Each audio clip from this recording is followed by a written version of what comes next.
If this is your very first time stopping by the channel, then before anything else, hit that subscribe button and don't forget to drop a like. Your support genuinely keeps this place alive. It's what allows me to continue sharing powerful, emotional, real-life stories that remind us how unpredictable life can be. And today's story? Well, it didn't begin with drama, chaos, or anything out of the ordinary. In fact, it started on one of those forgettable, painfully ordinary days. The kind of day you'd swear nothing interesting could possibly happen. But life, as always, loves proving us wrong at the most unexpected moments. This is the story of how one quiet evening changed everything for me. And for my family. The evening had the softness of a half-finished sunset, the sky brushed with fading oranges and warm golds. I had just wrapped up one of those long, exhausting jogs. The kind where your legs feel like bricks, your lungs burn, and yet somehow your mind feels clearer than it did all day. Sweat clung to my skin. My shirt was soaked. All I wanted was a long, steaming shower to melt away the stress that had settled into me like dust. When I walked into the house, something felt off. Quiet. Still. But not the peaceful kind of stillness. It was the hollow kind. The kind of quiet that makes you pause at the doorway. My aunt and cousin weren't home. Something that wasn't surprising in itself, but somehow the emptiness carried more weight than usual.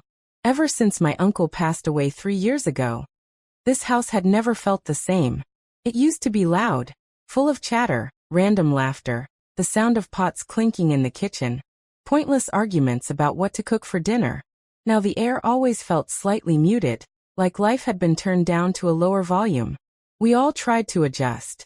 I told myself we were doing okay. But deep down, I knew something was missing. Still, like always, I brushed that feeling aside. I tossed my running clothes in the corner, grabbed a towel, and headed straight to the shower. The moment the warm water hit my skin, the world slowed down. The steam wrapped around me like a blanket. I took longer than usual, letting the water wash away everything, stress, thoughts, worries, memories that like to sneak in when your guard is down. No footsteps. No doors opening. No background noise. Just the steady rhythm of water echoing through the silence. For those few minutes, it felt like the world had paused just for me. If only I knew what was waiting behind that bathroom door. Still wrapped in my towel, I stepped out, assuming, no, believing the house was empty. But when I walked into the family room, I froze mid-stepped at my aunt, my cousin, both sitting on the sofa, both looking directly at me. My heart jumped straight into my throat. Heat flooded my face instantly. It wasn't the towel. It wasn't embarrassment in the usual sense. It was the shock, the sudden realization that I wasn't alone. That someone had seen me in the one moment I least expected anyone to be around. There's a difference between being undressed and being unprepared. And at that moment I felt emotionally exposed in a way I hadn't felt in years. I muttered something, some half-formed apology I don't even remember, grabbed my things and practically stumbled into my room. I shut the door behind me and leaned against it, breathing like I'd just run another mile. I told myself, it's nothing. They'll forget. I'll forget. But life doesn't let you forget things that easily.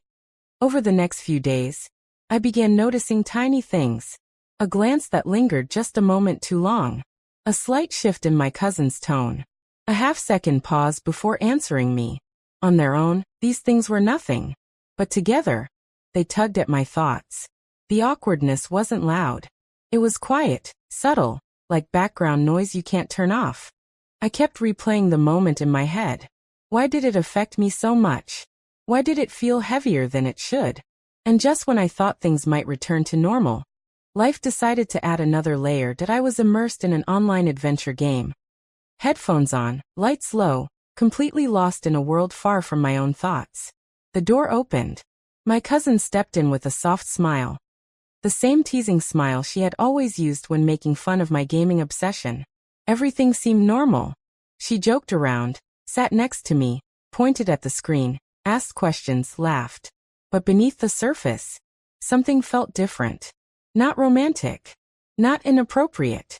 Just a lingering awkwardness neither of us knew how to address. There are moments where two people who grew up together suddenly feel like strangers for a split second. That night was one of those moments. Simple words felt too careful. Simple jokes carried weight. We were both tiptoeing around something unspoken, and neither of us knew how to break that invisible wall.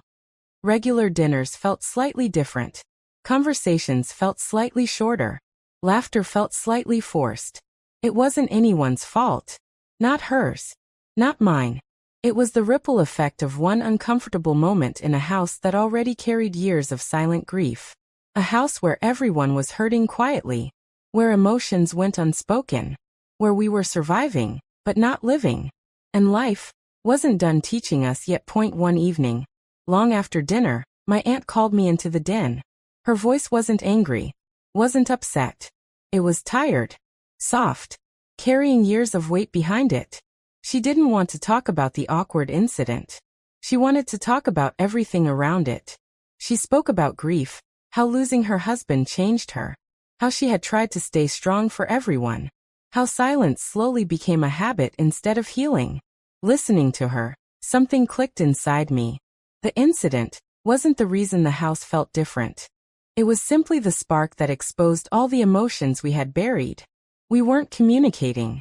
We weren't supporting each other. We were avoiding the very things we needed to talk about.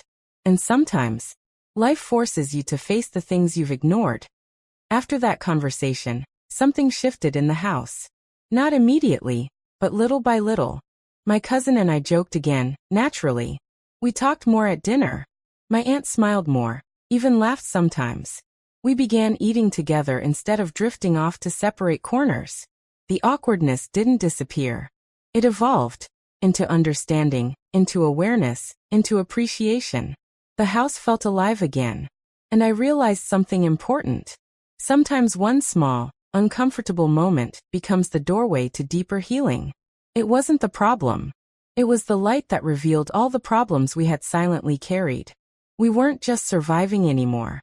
We were reconnecting. Just when everything felt like it was settling, when the tension had finally turned into something meaningful, something unexpected happened. Something small, something simple, but something powerful enough to shift everything all over again.